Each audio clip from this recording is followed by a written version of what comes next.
Cuma saya pesan pada yang selawat, tak payah menjerit-jerit. Tuhan bukan pekak.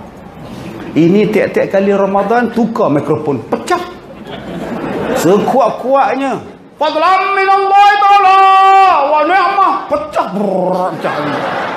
Tukar lain pula. Siapa-siapa yang nak wakaf mikrofon dipersilakanlah anda, tuan. Tiap-tiap tahun wakaf, tuan. Tuhan bukan pekak.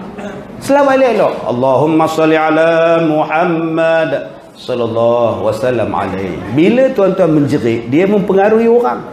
Allahumma salli ala Muhammad sallallahu wasallam alaihi. Kena budak-budak ni, bila nak habis? Ya Allah. Budak-budak yang main di luar jawab lambat lagi.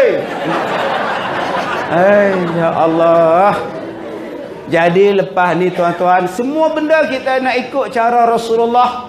Hari ni orang nak kahwin, semua nak ikut Islam, bagus.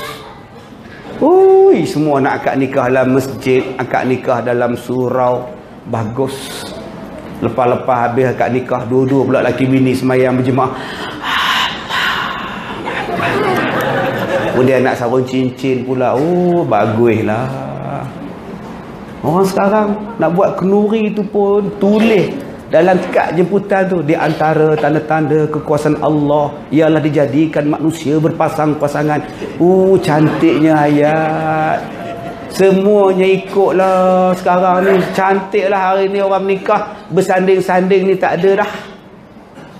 Tak ada dah tak tahu nak cakap lah hari ni kahwin bagus lah. Semuanya ikut rumah tangga yang bagus.